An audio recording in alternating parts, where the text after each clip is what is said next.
الحمد لله وكفى وسلام على عباده الذين اصطفى أما بعد فأعوذ بالله من الشيطان الرجيم بسم الله الرحمن الرحيم فإذا قضيتم مناسككم فاذكروا الله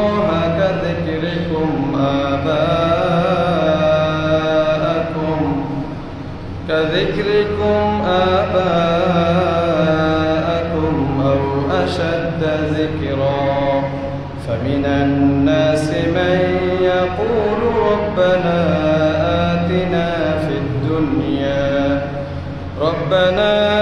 آتنا في الدنيا وما له في الآخرة من خلاق ومنهم من يقول ربنا آتنا في الدنيا حسنة وفي الآخرة حسنة وقنا عذاب النار وقال نبينا وإمامنا وقدوتنا صلى الله عليه وسلم التائب من الذنب كمن لا ذنب له أو كما قال عليه الصلاة والسلام وقال تعالى في شأن حبيبه ومحبوبه ومعشوقه إن الله وملائكته يصلون على النبي يا أيها الذين آمنوا صلوا عليه وسلموا تسليما اللهم صل على محمد وعلى آل محمد كما صليت على إبراهيم وعلى آل إبراهيم إنك حميد مجيد اللهم بارك على محمد وعلى آل محمد كما باركت على إبراهيم وعلى آل إبراهيم إنك حميد مجيد بلغ العلا بكماله كشف الدجى بجماله حسنت جميع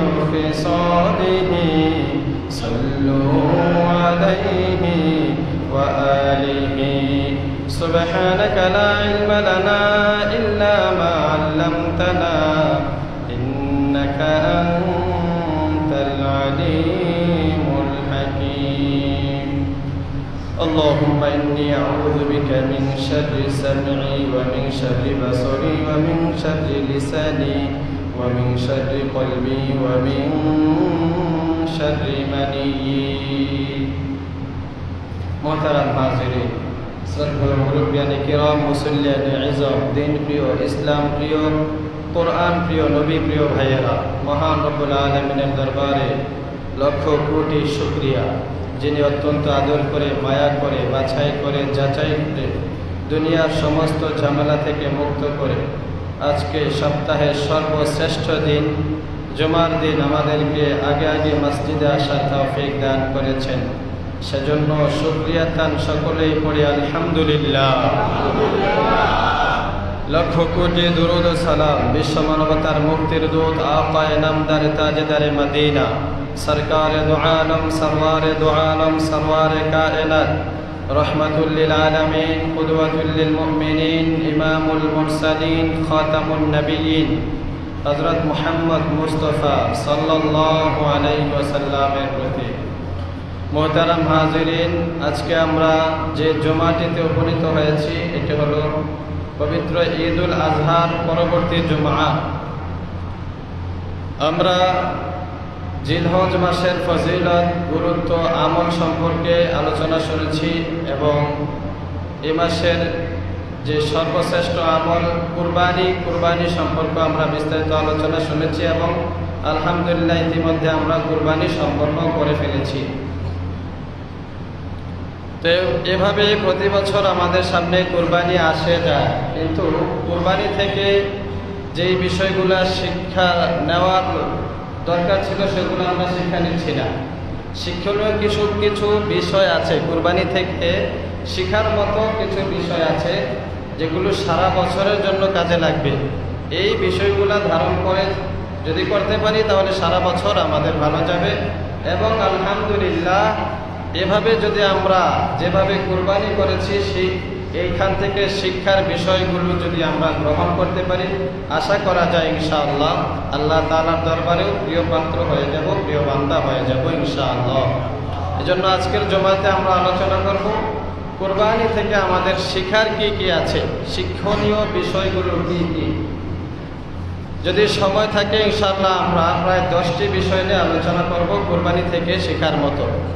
1 নম্বর হলো এই কুরবানি আমাদেরকে যা শিক্ষা দেয় সেটা হলো শর্তহীন আনুগত্য। রব্বুল আলামিনের আনুগত্য করা শর্তহীনভাবে, এখানে কোনো শর্ত দাঁড় করানো যাবে না। অর্থাৎ হযরত ইব্রাহিম এবং ইসমাঈল আলাইহিমাস সালাম ওনাদের মাধ্যমে, ওনাদের বদৌলতে আমরা যে কুরবানি পেয়েছি, এই কুরবানিটা থেকে আমরা এটাই শিক্ষা পাই যে এখানে কোনো শর্ত দাঁড় করার নাই। হযরত ইব্রাহিম এবং হযরত ইসমাঈল আলাইহিমাস সালাম, ইব্রাহিম আলাইহিস সালামের জীবনী নিয়ে আমরা এখানে আলোচনা করেছি। ওনার পুরাটা জীবনেই পরীক্ষায় কেটেছে, সন্তান হচ্ছে না। 86 বছর বয়সে একটি সন্তান পেয়েছেন অনেক রোনাজারির পরে। তো আল্লাহ তাআলার নির্দেশ যে এই সন্তানকে এবং তার মাকে নিয়ে মক্কার মরুভূমিতে দিয়ে আসতে হবে, যেখানে কোনো মানুষ নাই, জনমানবহীন এলাকা, কোনো প্রাণী নাই, গাছগাছালি বাগবাগানি কিছু নাই, এমন একটা জায়গায় দিয়ে আসতে হবে। ইব্রাহিম আলাইহিস সালাম এখানে কোনো শর্ত দাঁড় করার নাই, বলেন নাই আল্লাহ তাহলে তারা থাকবে কিভাবে, খাইবে কিভাবে, চলবে কিভাবে। আল্লাহর আদেশ বাস, এটাই যথেষ্ট, এখানে আর কোনো শর্ত দাঁড় করানো যাবে না, এটাই করতে হবে। ঠিক তদ্রূপ যখন সন্তান দিয়ে আসার পরে পরবর্তীতে যখন নির্দেশ আসলো যে এই সন্তানকে আবার নিজ হাতে গলায় ছুরি চালাতে হবে, জবাই করতে হবে, তখনও ইব্রাহিম আলাইহিস সালাম কোনো শর্ত দাঁড় করার নাই। যাই আল্লাহ এত বছর পরে একটা সন্তান দিলেন, এখন আবার এটা নিয়ে নেবেন, তাও আবার আমার হাতে আমার সন্তানকে জবাই করব, আল্লাহ একটু ঘুরাই দেওয়া যায় না? অথবা উনি স্বপ্নে দেখেছেন, এমনও তো হতে পারে, স্বপ্নে তো মানুষ অনেক কিছুই দেখে, তো স্বপ্নের ব্যাপারটা গুরুত্ব না দিলেও পারতেন, কিন্তু না, তিনি সেখানে কোনো শর্ত দাঁড় করার নাই। রব যেভাবে আদেশ করেছেন সেভাবেই আদেশ পালন করেছেন। ঠিক তদ্রূপ ইসমাঈল আলাইহিস সালামকে যখন এই পরামর্শটা চাইলেন ওনার কাছে যে বাবা, ইয়া বুনাইয়া ইন্নী আরা ফিল মানামি আন্নী আযবাহুকা ফানজুর মাযা তারা, তোমার রায় কি বলো, আমি তো স্বপ্নে এরকম দেখেছি যে আমি তোমাকে জবাই করতেছি, তোমার মতামত কি? তো ইসমাঈল আলাইহিস সালামও কোনো শর্ত শারায়েত দাঁড় করার নাই, সাথে সাথে উনি জবাব দিলেন ইয়া আবাতি ফাআল মা তুমার সাতাজিদুনি ইনশাআল্লাহু মিনাস সাবিরিন। বাবা, যা আদেশ করা হয়েছে আপনাকে সেটাই আপনি করেন, এখানে আমার কোনো আপত্তি নাই, ইনশাআল্লাহ আপনি আমাকে ধৈর্যশীলদের অন্তর্ভুক্ত পাবেন। সুবহানাল্লাহ। আবার ইসমাঈল আলাইহিস সালামের মা, উনিও এখানে কোনো আপত্তি তোলেন নাই, বলেন নাই। যখন জনমানবহীন মরুভূমিতে দিয়ে আসা হয়েছিল তখনও উনি কোনো প্রশ্ন তোলেন নাই যে স্বামী আমাদেরকে এখানে কেন রেখে যাচ্ছেন, কি খাবো আমরা, কিভাবে চলবো এই নির্জন এলাকায়, এই মরুভূমিতে তো কেউ থাকে না, আমরা কিভাবে থাকবো, কোনো প্রশ্ন উনি উঠান নাই। শুধুমাত্র একটা প্রশ্ন করেছিলেন যে স্বামী এখানে যে আপনি আমাদেরকে রেখে যাচ্ছেন, এটা কি আল্লাহ তাআলার নির্দেশে? ইব্রাহিম আলাইহিস সালাম বললেন যে হ্যাঁ, এটা আল্লাহর নির্দেশে রেখে যাচ্ছি। বাস এতটুকুতেই উনি যথেষ্ট। যেহেতু আল্লাহ তাআলা আদেশ করেছেন তাহলে এখানে আর কোনো প্রশ্ন আসে না, প্রশ্ন করা যাবে না, বাস মেনে নিল। তো এখান থেকে আমরা যে শিক্ষাটা পেলাম যে আল্লাহর আনুগত্যের সামনে মাথা নত করে দিতে হবে, এখানে কোনো ধরনের প্রশ্ন ওঠানো যাবে না। এটাই আল্লাহ তাআলা কুরআনুল কারীমে বলেন ফালাম্মা আসলামা ওয়া তাল্লাহু লিল জাবিন। আমার আদেশের পরে ইব্রাহিম এবং ইসমাঈল উভয়ে যখন আত্মসমর্পণ করে ফেললো আর কোনো প্রশ্ন তুলল না। তাদের ব্যাপারে আমি সন্তুষ্ট হয়ে গেলাম, যেহেতু তারা কোনো প্রশ্ন করে নাই। আসলামা মানে তারা হলো আত্মসমর্পণ করেছে, আমি যেভাবে বলেছি সেভাবেই মেনে নিয়েছে। উম্মতে মুহাম্মাদের জন্য এই কুরবানি দেওয়া হয়েছে। শুধুমাত্র দামি দামি গরু ছাগল উট কুরবানি করে গোশত খাবে এটার জন্যই নয়, বরং এখান থেকে এই শিক্ষাটা নেওয়া যে আল্লাহর আদেশের সামনে আনুগত্য স্বীকার করতে হবে, এখানে কোনো ধরনের প্রশ্ন ওঠানো যাবে না। তাহলে এবার বলেন তো, শুধু কি কুরবানি আল্লাহ তাআলার আদেশ, না আরো কিছু আদেশ আছে? আরো বহু আদেশ আল্লাহ তাআলার পক্ষ থেকে আছে। প্রতিদিন 5 ওয়াক্ত নামাজ পড়া, হালালভাবে চলা, হারাম থেকে বিরত থাকা, পর্দার সাথে চলা, সত্য কথা বলা, মিথ্যা কথা না বলা, মানুষকে গালিগালাজ না করা, গীবত না করা, মানুষের দুশ্চর্চা না করা, জুলুম না করা, অন্যায়ভাবে সম্পত্তি দখল না করা, অন্যায়ভাবে কারো হক মেরে না খাওয়া, এগুলো আল্লাহ তাআলার আদেশ কিনা বলেন দেখি? আল্লাহ তাআলার এটিও তো আদেশ। বলতে গেলে কুরবানির চাইতে আরো বড় আদেশ এটা, কারণ কুরবানির বিধানটা ওয়াজিব। আর নামাজ আর এখন যে বিষয়গুলোর কথা বললাম সবগুলা বিষয় হলো ফরজ। তাহলে এগুলার গুরুত্ব কুরবানির চাইতে আরো বেশি। তো কুরবানি থেকে আমরা এই শিক্ষাটা পাই যে এই আদেশগুলোও যখন আল্লাহ তাআলার পক্ষ থেকে আসবে তখনও কোনো প্রশ্ন দাঁড় করানো যাবে না। 5 ওয়াক্ত নামাজের সময় মুয়াজ্জিন সাহেব আজান দেন, আজানের সময় কোনো প্রশ্ন ওঠানো যাবে না যে এখন আমার দোকান চলতেছে, এখন দোকান বন্ধ করে নামাজে যাওয়া যাবে না। চাকরি করতেছি, চাকরি বন্ধ করে নামাজ পড়া যাবে না। আইরে আমি এখন কাজ করতেছি, কাজ বন্ধ করে নামাজে যাওয়া যাবে না। হারাম খাইতেছি, সুদ খাইতেছি, তো আল্লাহর নির্দেশ হলো সুদ খাওয়া যাবে না, ঘুষ খাওয়া যাবে না। এখন এই প্রশ্ন তোলা যাবে না যে না আমার এখন হারাম না খাইলে পরিবার চলবে না, আমার ছেলে মেয়েকে কে দেখবে, কে লালন পালন করবে, এ ধরনের কোনো প্রশ্ন ওঠানো যাবে না। এটা হলো কুরবানির শিক্ষা। এই শিক্ষাটা আমরা কজন অর্জন করছি বলেন? কুরবানিতে দিতেছি, প্রতি বছর কষ্ট খাইতেছি, কিন্তু এখান থেকে তো এটা শিক্ষা নেওয়ার দরকার ছিল যে আল্লাহর আনুগত্যের সামনে শর্তহীনভাবে মাথা পেতে দিতে হবে। তো শুধুমাত্র কুরবানি করা এটাই আল্লাহ তাআলার আদেশ না, আরো অনেকগুলো আদেশ আছে, সেখানেও এভাবে আনুগত্য স্বীকার করতে হবে। সব কিছুর ঊর্ধ্বে আল্লাহ তাআলার আদেশকে রাখতে হবে। তাহলে যখনই আমার সামনে কোনো আল্লাহর আদেশ আসবে আমি এটাকে সবচেয়ে বেশি প্রাধান্য দিতে হবে, যেখানে আমার কোনো প্রশ্ন ওঠে না। দেখেন না, যারা জুমার নামাজ পড়তে আসতেছি, তো ফজর কজনে ছিলাম, ফজরের সময় শর্ত আমরা দাঁড় করাইছি, ঘুম থেকে উঠতে পারি না, অসুস্থ ছিলাম, বিভিন্ন ঝামেলা। আসরের সময় ওই বাচ্চা কাঁদতেছিল, অমুক ঝামেলা, কাজে ছিলাম, দোকানটা চলতেছিল, ব্যবসা চলতেছিল, চাকরি থেকে আসতে দিচ্ছে না। তো এই ধরনের প্রশ্ন যে দাঁড় করাচ্ছি, কুরবানি থেকে আমরা শিক্ষা গ্রহণ করতে পারি নাই। কারণ কুরবানির শিক্ষা এটা না, কুরবানির শিক্ষা হলো আল্লাহর আদেশের সামনে কোনো ধরনের প্রশ্ন দাঁড় করানো যাবে না, বাস এটাই। ইব্রাহিম এবং ইসমাইল আলাইহিস সালামের এই কুরবানি আমরা যে এখন আদায় করছি, এখান থেকে এই শিক্ষাটা আমাদেরকে গ্রহণ করতে হবে। দ্বিতীয় নাম্বার কুরবানির যে শিক্ষা, সেটা হলো প্রিয় জিনিসকে উৎসর্গ করে দেওয়া। হযরত ইব্রাহিম খলিলুল্লাহ আলাইহিস সালাম, ওনার কাছে তো প্রিয় ছিল ওনার সন্তান, তো সবচেয়ে প্রিয় জিনিসটাকে আল্লাহর জন্য উৎসর্গ করে দেওয়া। আমাদেরও প্রিয় জিনিসকে আল্লাহর জন্য উৎসর্গ করা। বলবেন তাইলে হুজুর আমরা কি আমাদের ছেলে মেয়েদেরকে দিয়ে দিব আল্লাহর জন্য উৎসর্গ করে? না, আল্লাহর জন্য তাদেরকে কুরবানি করতে হবে না, বরং তাদেরকে আল্লাহর পথে চালাতে হবে। আল্লাহর পথে চালাতে গিয়ে তারা যদি কোনো কষ্টের শিকার হয় সেটাও মেনে নিতে হবে। নামাজ পড়ে না ছোট বাচ্চা, তারা বলে আমরা মা বাবার অনেক সময় বাচ্চাদেরকে জাগাই না, 12-14 বছর হয়ে গিয়েছে, জাগাই না। রোজার সময় রোজা রাখতে দেয় না, বলে যে বাচ্চার ক্ষতি হবে, সমস্যা হবে। তো এই আদরটা দেখাইতেছি, অথচ এটা আমার জন্য উচিত ছিল না। এই প্রিয় জিনিসটাকে আল্লাহর জন্য উৎসর্গ করার অর্থ হলো এখানে সে যদিও একটু কষ্টের শিকার হোক, তারপরও আল্লাহর বিধানটা সে পালন করুক। ঠিক তদ্রুপ আমাদের কাছে বর্তমানে অনেক প্রিয় একটা জিনিস হলো টাকা পয়সা, ধন সম্পদ। এগুলাকেও আল্লাহর রাস্তায় খরচ করার ক্ষেত্রে কৃপণতা না করা। বলবেন যে হুজুর সব টাকা পয়সাকে দান করে দিবনি, না, সব টাকা পয়সাও দান করে দিয়েন না। যেগুলা বিধান মতো ফরজ আপনার উপরে, যাকাত, ফিতরা, এভাবে যখন যেটার আদেশ আসে টাকা খরচ করার কথা, হজের মৌসুম যখন হজ ফরজ হয়ে যায়, হজ করা, এখানে প্রিয় জিনিসকে আল্লাহর জন্য উৎসর্গ করতে হবে। অনেক এখানে আছে, আমরা অনেকে আছি হজ ফরজ হয়ে আছে অনেক বছর আগে, কিন্তু এখনো হজ করি নাই, এমন অনেককে খুঁজতে পাওয়া যাবে।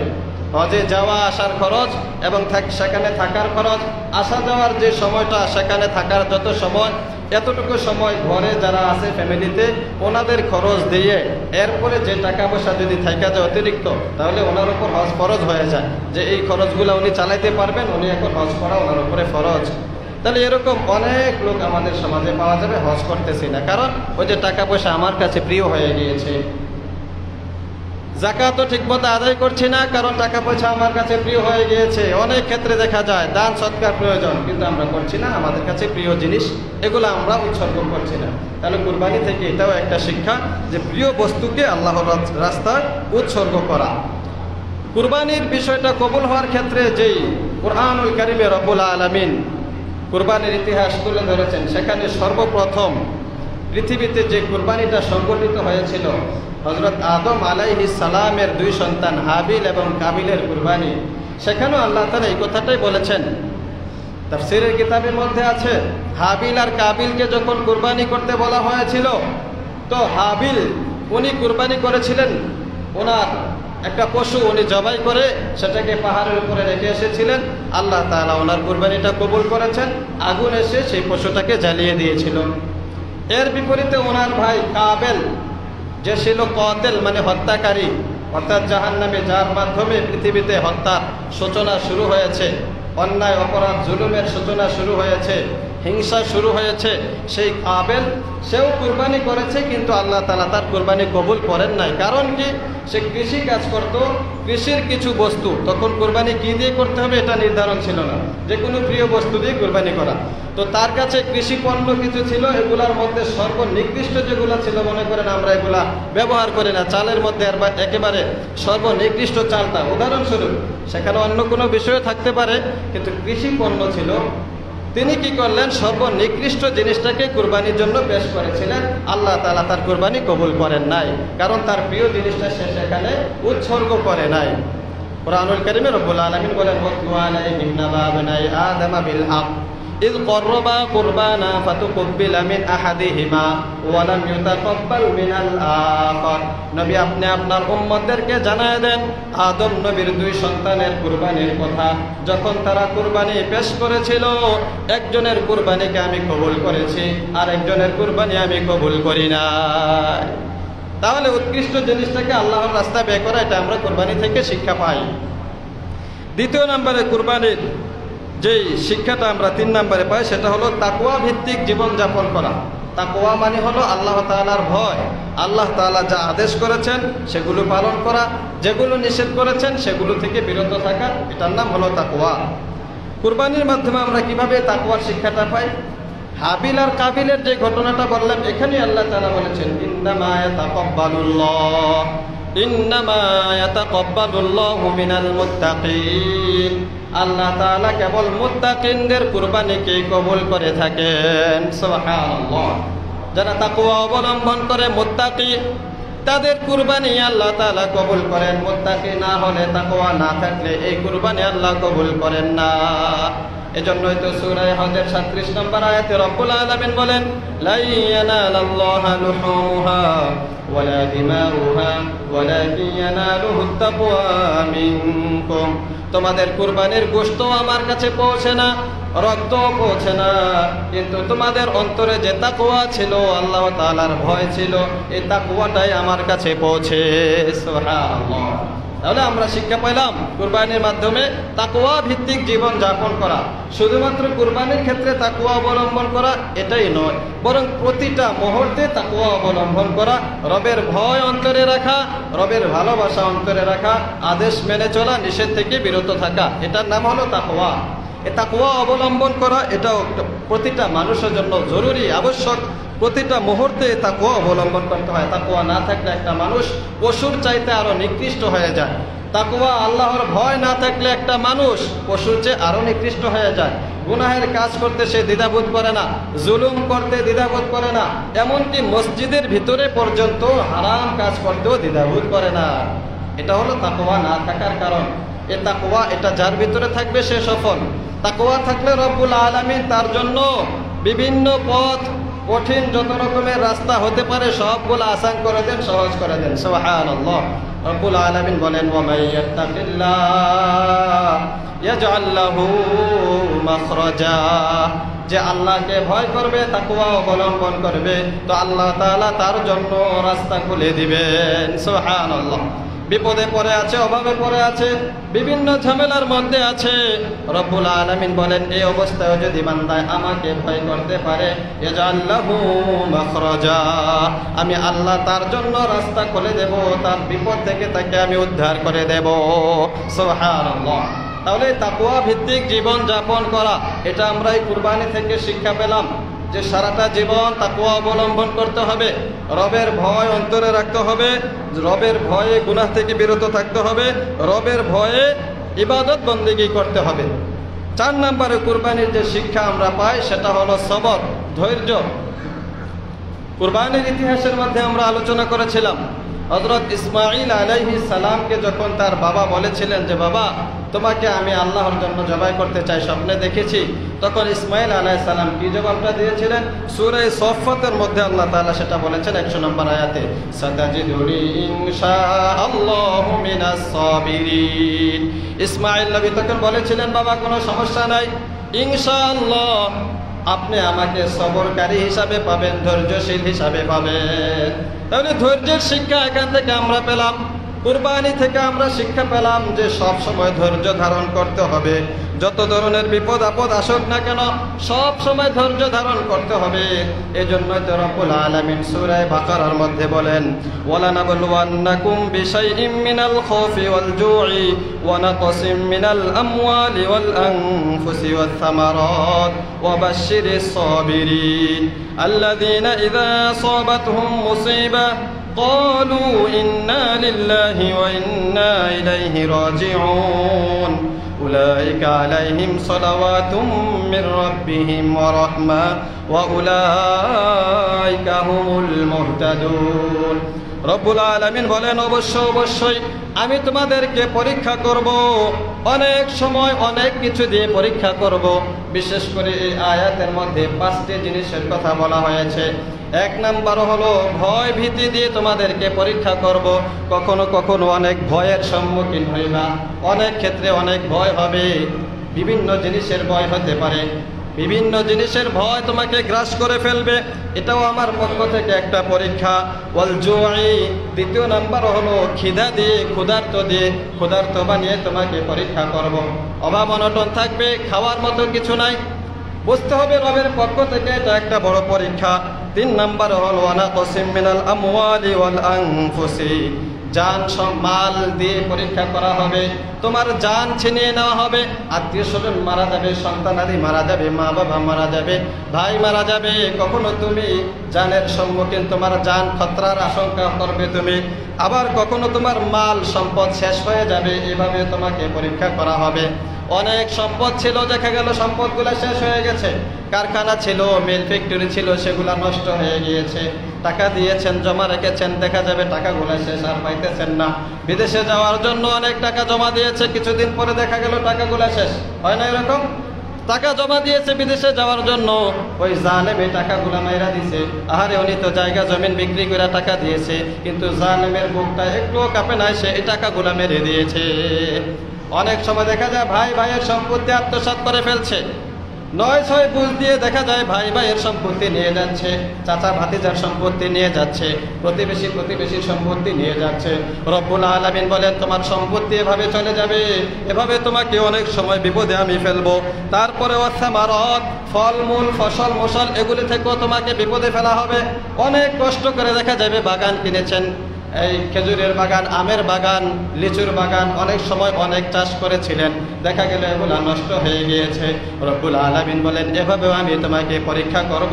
ও হাবিব জানায়া দেন এই পরীক্ষার মধ্যে যারা সবর করতে পারবে, ও বাশশিরিস সাবিরিন, এই সবরকারীদেরকে আপনি সুসংবাদ দেন। সুবহানাল্লাহ। এদের জন্য সুসংবাদ আছে, তাদেরকে সুসংবাদ দিয়ে দেন, তাদের কোনো ভয় নাই। যদিও দুনিয়াতে কিছুটা বিপদে পড়েছিল, আশঙ্কার মধ্যে পড়েছিল, এই ভয়ের কারণে বা বিপদে পড়ার কারণে, সম্পত্তি নষ্ট হওয়ার কারণে, জান মাল নষ্ট হয়ে যাওয়ার কারণে, আপনজন চলে যাওয়ার কারণে যদিও কিছুটা সমস্যার সম্মুখীন হয়েছে, হাবিব আপনি এদেরকে জানায় দেন যদি সবর করতে পারে এই সবরের কারণে তাদের জন্য রয়েছে সুসংবাদ। সুবহানাল্লাহ। তাহলে কুরবানির মধ্যে আমরা সবরের শিক্ষা পাই। ইসমাঈল আলাইহিস সালামও বলেছেন, বাবা আমি সবরকারী আছি, আমাকে আপনি সবরকারীদের অন্তর্ভুক্ত পাবেন। আর সবরকারীদের প্রতিদান হিসেবে রব্বুল আলামিন বলেছেন তাদের জন্য সুসংবাদ রয়েছে। সুসংবাদ মানে তাদেরকে আল্লাহ তাআলা মাফ করে দিবেন, দুনিয়াতেই আল্লাহ তাআলা এর বিনিময় দিয়ে দিবেন, অথবা দুনিয়াতে না দিলেও আখিরাতে অবশ্যই দিবেন। এটা বিশ্বাস রাখতে হবে যে আমার এই ক্ষয়ক্ষতি হলো, আমার সম্পত্তি আরেকজনে মেরে খেয়ে ফেললো, সবর করে যদি থাকতে পারি তো রব্বুল আলামিন হয়তো দুনিয়াতে আমাকে এগুলা দিবেন, দুনিয়াতে না দিলে অবশ্যই আখিরাতে আমাকে দিবে। এই বিশ্বাসটা অন্তরে রাখতে হবে। বিপদে পড়লে রব্বুল আলামিন বলেন এতগুলা বিপদ দেওয়ার পরেও বা এ ধরনের কোনো বিপদ আসার পরেও আমার বান্দারা নিরাশ হয়ে যায় না, আমার উপর ভরসা হারায় না। আল্লাযীনা ইযা আসাবাতহুম মুসিবাতুন ক্বালু ইন্না লিল্লাহি ওয়া ইন্না ইলাইহি রাজিউন। এত বিপদ আসার পরেও বান্দা তখন বলতে থাকে ইন্না লিল্লাহি ওয়া ইন্না ইলাইহি রাজিউন। এটা শুধুমাত্র মারা যাওয়ার দোয়া না।